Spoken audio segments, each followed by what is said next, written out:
Welcome back to Regal's Radio Hour, where I talk about whatever I want for that amount of time. Today we're going to be looking behind the scenes of my Phantom of the Opera ASMR videos. I know you guys really enjoy them, so I'd really like to talk to you about my creative process, sort of analyse some of the decisions I made, and what I'm planning for the future. The first step of creating an ASMR ambience video is to make the scene feel 3D, and this can be down to the very simplest of things. You'll notice that sometimes I will put a layer of fog or mist, snow, maybe dust, just to make you feel like you are in the room and that it is not just a static image, that you are actually inside this room, inside this world. The biggest inspiration I've ever received from creating audio dramas is a game that I played years ago called The Mystery Legends Phantom of the Opera, and I was really fascinated by the sound design in that game, because while you are going through this incredibly designed, abandoned opera house, you can hear all these weird sounds in the background that make you feel on edge as the player. Creaking floorboards, rats scuttling, just a creaky old dilapidated place.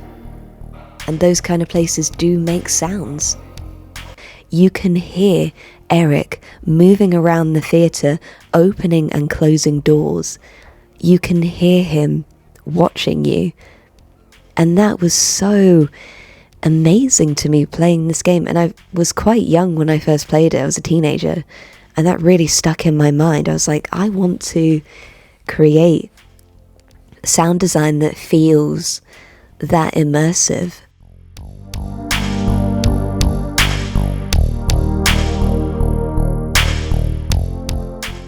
A Lesson in Heaven and Hell is our first ever members only video. It is essentially Christine and her very first lesson with the Angel of Music, because their first lesson is not ever really explored fully in the book, and I wanted to look into what that would have actually been like. What would they have talked about?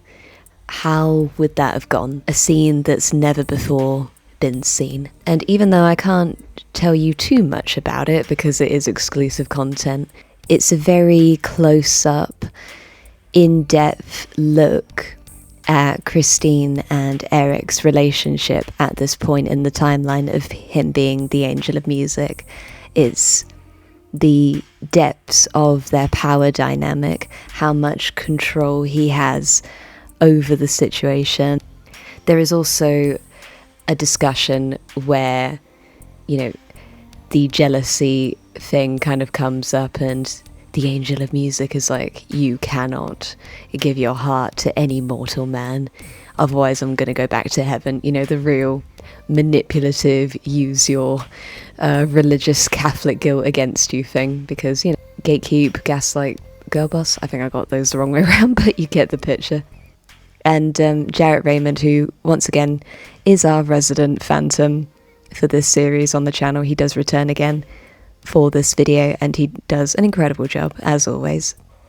It is called A Lesson in Heaven and Hell simply because they do discuss heaven and hell together. They do get very deep on that topic.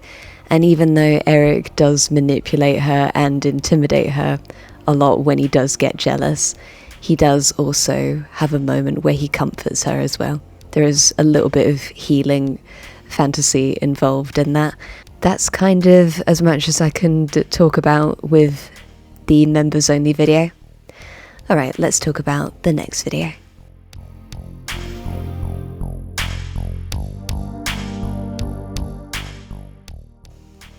The Point of No Return video is still probably my most viewed video at this point, but it was made years ago now. I think it was at the very beginning of my journey, really.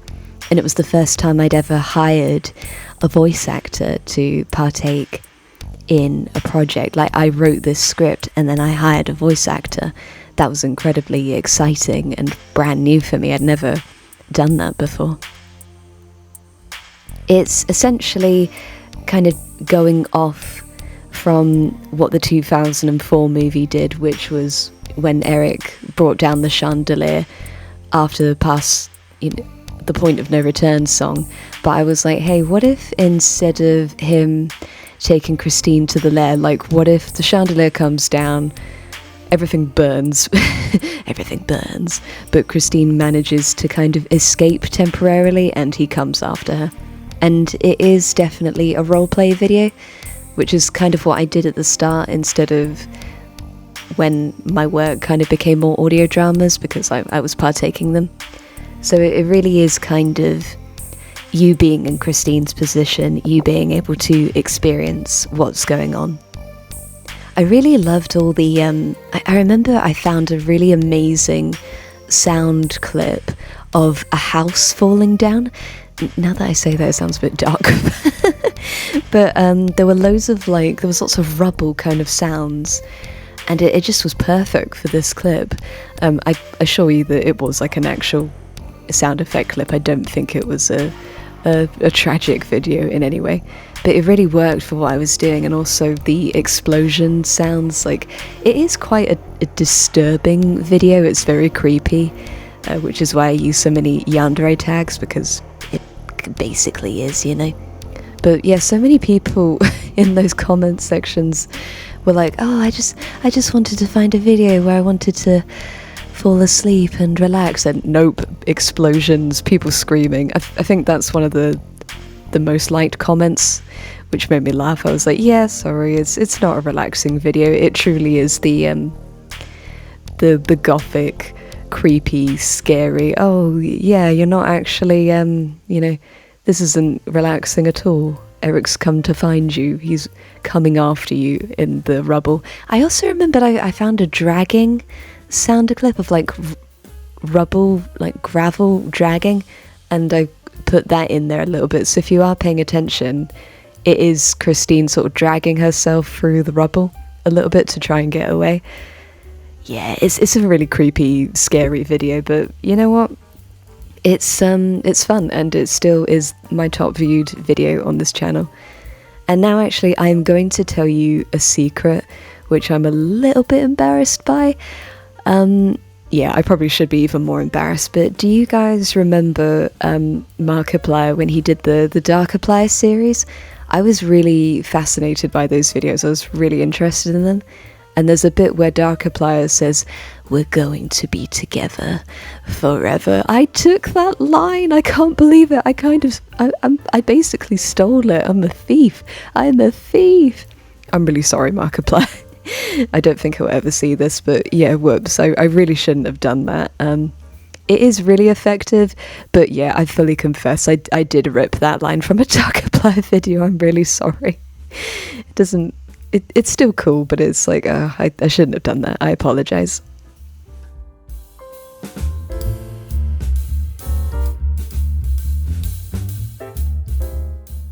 This particular video, the reunited video, where I casted some new actors, like having a full cast alongside me. It takes place after Christine has started having lessons with her angel of music. The glory of your angel of music.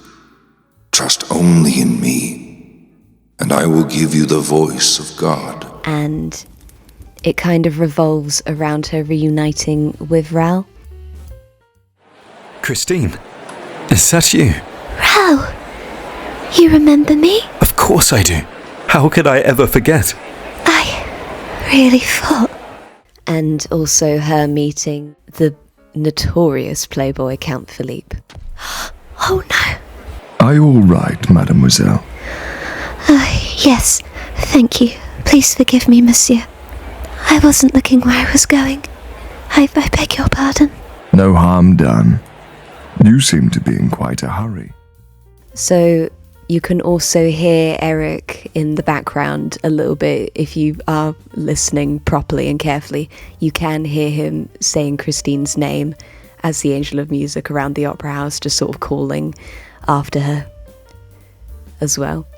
So it's him sort of him as the Phantom kind of monitoring her movements, her interactions with other people. He has now seen her reuniting with her childhood sweetheart, and he's also seen another man flirtatiously interacting with her, so probably not the best consequences for poor Christine in the future. That's going to be one jealous Phantom. He's got 2 suitors to worry about. Even though I'm personally interested in the gothic romance of the genre in Phantom of the Opera, I am still interested in the darker side of the gothic as well. The uneasy feelings, the slight fear, the unknown, the creepiness. That's still part of what I do. You can hear in the beginning when Christine is remembering meeting the Angel of Music, there is sort of a weird, uneasy atmosphere, just as you can hear Erik's voice echoing in her mind. Christine, this is no trick. Christine, I am here in this very room with you. Your Christine, this is no trick. For I am here in this very Christine. I am in heaven, Christine. I wanted to portray a feeling of Christine going, there is something not quite right, sort of in her subconscious as you're hearing just the uneasiness of, I don't know. I put in some very faint birdsong sounds of nature. You can hear that a little bit. That's there to kind of represent her memories of her childhood. Sweden, if you want to be completely biblically accurate to the sacred text. And then Erik's voice as the Angel of Music kind of layered together to be very, very claustrophobic, all to kind of represent that gothic underlying fear that there is maybe something not completely right and that she is actually in a lot more danger than she wants to think about and kind of reckon with. It felt important to me to kind of flesh out Christine and Raoul's relationship a little bit because no one really likes Raoul that much overall. It felt kind of sweet to make Christine, talk about him, daydream about him, just having her little romantic, nostalgic crush on him. I wanted to make Raoul a bit more dashing, I think. When I was directing the particular actor that I chose for Raoul, I do remember saying to him in the notes, I was like, go for more of a princely kind of style. I want Raoul to feel a little bit more likeable. I mean, obviously he will still have his flaws, don't worry, he will be eavesdropping, because you can't take that away from the Raoul character ever. I think it is just one of those key things that should never change. It's just so iconic in his character. As I said, he will still make bad decisions in the future. That will still remain part of his character. But he is a lot cuter, I think. A lot more dashing. So my inclusion of having Count Philippe in my version of the story is purely self-indulgent, I have to admit. After playing the Mazm game as a series on my channel, which I know so many of you really enjoyed and I really appreciate it, I kind of, if you had been watching along, you may have noticed how I felt about the Count. Inclusion of him in the story was purely self-indulgent, and honestly I just wanted to cause even more drama than before, because what's the point of having a love triangle when you could have a square? Like, oh no, Christine now has 3 different men chasing after her. Oh, what a shame. No drama involved in that. And especially since Count Philippe and Raoul are obviously brothers as well, that heightens even more of the drama. But I was particularly interested in the Count's role in the Mazm series, and sort of it caused me to kind of look back through the original book and sort of look at him with a different lens. because I hadn't really thought too hard about his role as a patron in the opera house in the original book, and then I got to have that re-examination of what that role is in the game series. And patrons were a legit thing back in the world of the opera house back in the 1880s in France. The fact that there would be these men that would come in to handpick these ballerinas to be their companions. There's a lot of kind of discussion about exploitation and gender roles that we could go into. But with the Count and Sorelli in the Mazm series, it definitely is much more of a consensual pairing, and she's in love with him and stuff like that.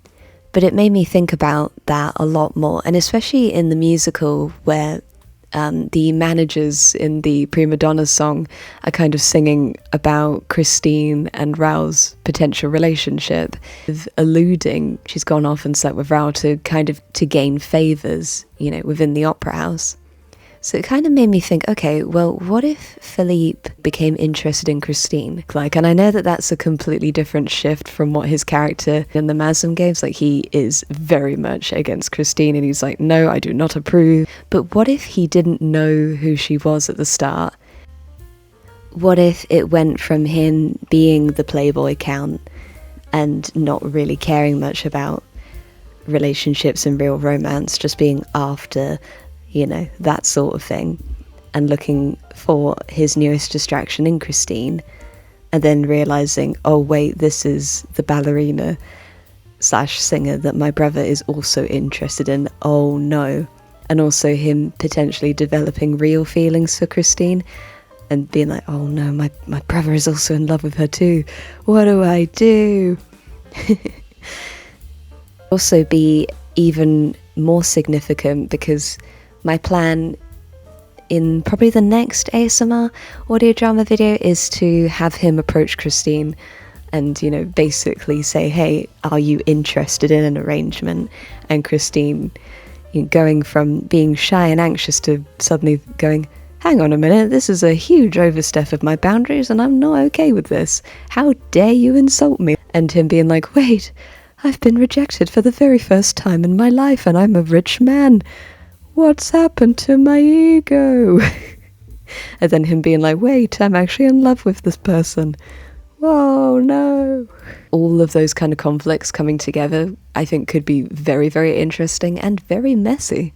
It's that contrast of what these three men are, what they represent in Christine's life, and what they could give her, but what they could also take away from her. It's almost like three different cages to go into, these different roles that she would be put into if she went with either of these choices. There's obviously Raoul, her childhood sweetheart, the innocence and sweetness of first love, but then she'd also eventually be stuck as the Viscountess de Charny. What would that be like? She'd have to give up music to become a wife, you know, all of that. And then there's obviously the phantom, the darkness, the music, the ambition, going outside of society's norm, passion, sexuality, power, all of that stuff that we know full well. And then there is the third option, which is the Count and his sort of seedier side of living. You know, he would be able to help her with her career, but at what cost? You know, she would be free to pursue her music, to fully soar as the soprano of Paris, but she would still be put in a different kind of cage, as it were, so to speak.